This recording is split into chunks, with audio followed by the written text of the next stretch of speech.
بنفسه.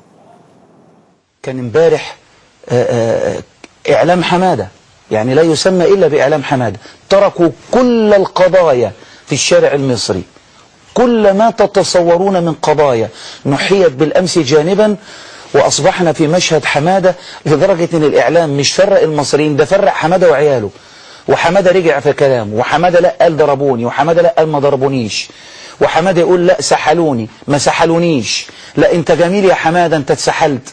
وفضلنا طول الليل في رخص ما بعده رخص.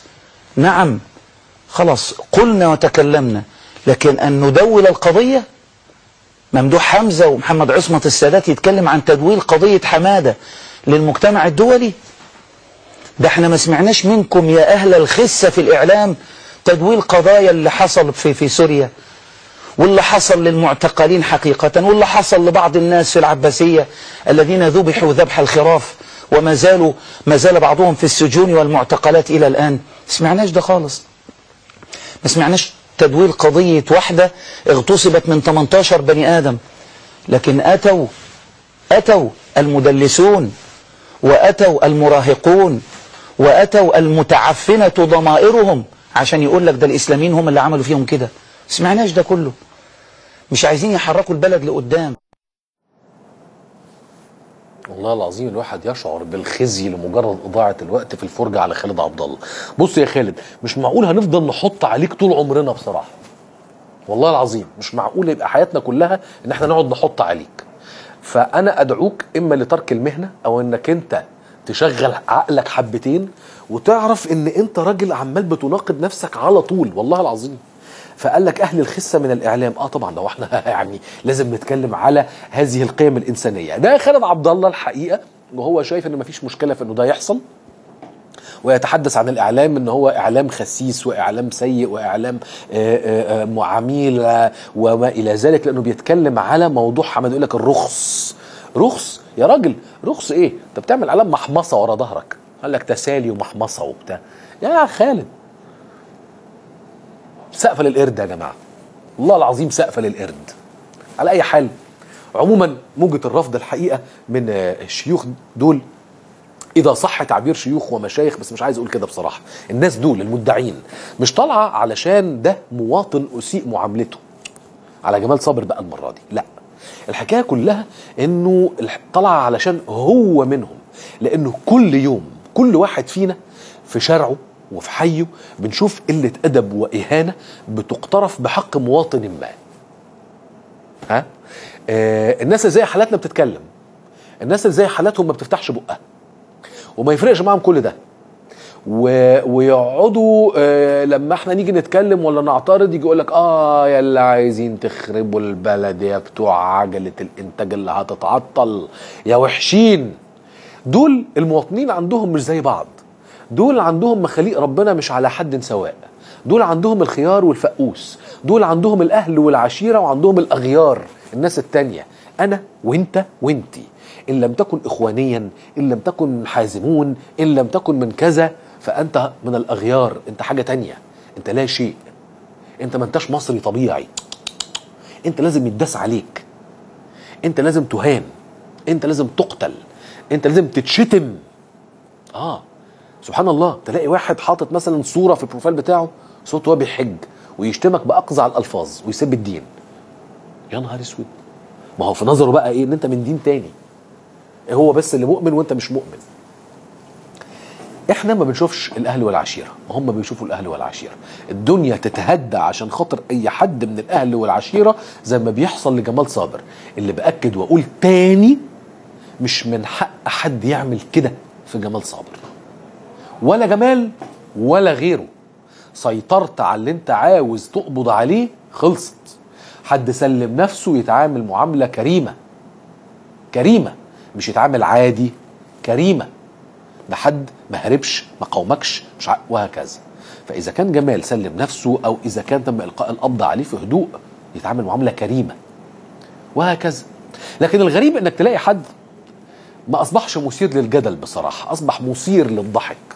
راجل مسح تاريخه بأستيكة أو صنفر على تاريخه بصراحة. عصام العريان كان ليه تاريخ جيد جدا الحقيقة، لكن هو مسحه.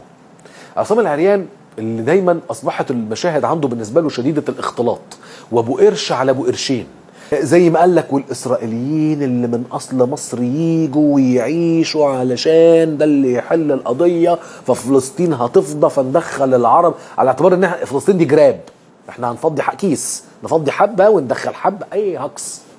فعصام العريان الحقيقه لما يجي يكتب على صفحته على فيسبوك مثلا ويصف الاعتداء على الصحفيين والناشطين وتعصيب اعين المقبوض عليهم بالرساله الخاطئه في وقت غير مناسب، يعني الاعتداء على الصحفيين كان من جماعه الاخوان يا دكتور، تعصيب عينين جمال صابر كان من الداخليه. ايه اللي انت عايز تقوله بصراحه؟ سنتن ده عصام العريان،